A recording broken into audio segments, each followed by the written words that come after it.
In this video, I want to talk about fishing a square bill. And a square bill is absolutely a phenomenal lure. I do feel like over the last couple of years, it's maybe gone on the back burner a little bit. And maybe that's because of the invention of forward-facing sonar and just it being so dominant, you don't maybe see a square bill play as much anymore, but it's still such a great lure to just go out there and cover a ton of water and catch a lot of bass. I've caught some really big fish on a square bill, and it's a bait that can work year round, definitely in the fall, which we are approaching here. So I actually have 3 tips for you guys today that we're gonna talk about. Now, before we get into the video, this one's brought to you by my apparel company, Finn Fishing. Right now at Finn Fishing for the month of October 2024, I am running a sale over on the website. You can buy a USA made sun shirt and a hat, so it's kind of a package deal, which is a bass hat with a wooden bass badge for $67. So I have a lot of different sun shirt in different colors. I have a lot of hats, different colors. Some of you guys may have not seen some of the newest colors that I have of hats. I have a lot of them. But anyways, it's kind of a mix and match. All you got to do, add the sun shirt to cart that you want, add the hat that you want to cart. You will see that automatic discount at checkout. Shopping at Finn Fishing is surely the best way to help support this channel. I greatly appreciate all of you who have done so. All right, let's talk about the square bill. And like I said, I kind of feel like the square bill has gone on the back burner a little bit. Back, you know, in kind of the mid, like between 2007 and maybe 2013, 14, like there was a lot of tournaments that were won primarily by Kevin Van Dam with a square bill. And I always was blown away by his ability to just fish this thing and fish it everywhere. And that's actually the first tip that I want to talk about when it comes to a square bill, is that a square bill is meant to come through cover. Like the way that it is designed, look, I know it has treble hooks on this bait, but a square bill is meant to come through cover. And specifically, it comes through, I mean, rock, wood cover very, very well. And if you look at a square bill, it has these little corners on it. That's why it gets the name square bill, that actually when it hits cover, it pivots off those corners and it keeps the hooks away from the brush or from hanging in a rock.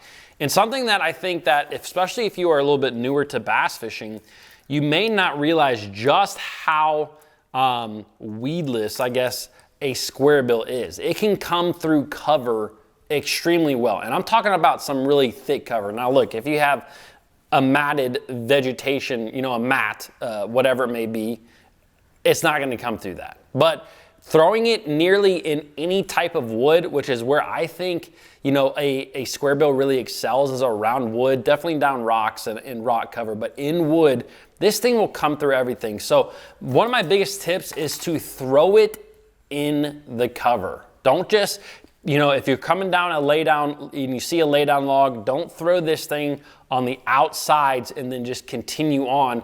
Throw this a lot in the same way that you might throw a spinnerbait or even a jig. I mean, throw this thing into the heaviest cover that you can find, because in those places, for example, in a wooden laydown where a lot of guys might be flipping a jig or a soft plastic, bass are not gonna see a lot of horizontal presentations. They're gonna see more of those vertical presentations. And what I mean is, you know, a square bill comes through the water horizontally where jigs and plastics go vertically. So bass are just not used to it in those areas. And therefore, I mean, guys, this is the secret of bass fishing, is that you will catch more bass than others if you can think a little bit differently than them. If you're not all throwing the exact same thing, if you're not all flipping a jig, especially in highly pressured situations, which I know for us who live in Ohio and across the nation in a lot of areas, there's a lot of high pressure situations out there. So throw this thing everywhere. And the other thing that I wanted to talk about is also throw it in places where you may not always think to throw a square bill. And I remember seeing this a number of years ago, actually on a local lake here. I was fishing with a guy and he started fishing a square bill inside lily pads. And so it was primarily in the springtime when the lily pads aren't quite as thick, they're a little bit more spread out. And I remember him telling me, you know, this was an older gentleman, and he was telling me how excited he was to be able to fish a square bill in the spring. And he was throwing it in around lily pads, and I was like, man, I just wouldn't have thought to do that. Now, I was younger and I was dumber, and you know how that is. But anyways, ever since then, I have always remembered that. When I'm around lily pads, when I'm around like reeds, you know, like buggy whip style reeds, places where you don't think about a square bill, man, it can be such a good bait in those situations because, again, the bass haven't seen it. They haven't seen that type of presentation, felt that type of vibration, and it can just be so deadly. It is such a good bait. There are so many good baits out there on the market, but I just love a square bill because it comes through the cover so well, so well. Now, the second thing that I wanted to talk about is that a spinner or a square bill is a great follow-up bait. And what I mean by that is that I have been in a lot of situations over the years where I get on a good spinner bait and chatterbait and glide bait bite. There's been just certain times, certain days out there where I've gotten on a good bite on either one of those baits. And you can go out there and you catch them, and sometimes I'll fish a lake for a couple days in a row, maybe I'm prepping for a tournament, and you see conditions change. And even throughout a day, maybe in the morning you're catching fish on a chatterbait, you know, wherever it may be. There's been these times where all of a sudden you go from hooking up with all those fish that eat your chatterbait to getting a lot of these like whoosh bites is what I call them. It feels like a bass literally pushes your bait to the side. I've seen this with spinner baits and chatterbaits a lot, where you get these bites, you set the hook and you hit nothing. It's like a whoosh bite. They boil on it, they push it, they don't quite get it. And obviously with a glide bait, there's days out there where those bass eat it, and there's days out there where they will just follow it. In a lot of those situations, you can pick up a square bill. When you're feeling that whoosh bite, when you have a lot of followers on a glide bait, fish it in kind of the same areas where you are fishing those other baits, but you can start to actually catch those fish that are missing that spinner bait or missing that chatterbait. It is a great follow-up bait because look, it has treble hooks on it. So even if a bass comes up there and kisses that bait, sometimes they get it really well.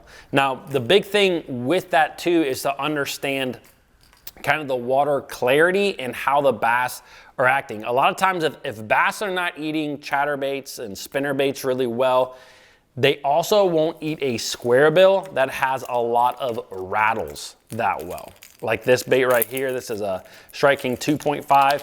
It's a very loud bait. So anytime I'm in those situations where those fish are missing those baits, I like to use a silent bait. And if I'm fishing in those areas and I lost my train of thought. If I'm fishing in those areas and it's clear water, I really like to have a translucent silent bait, something that the bass just can't see that great.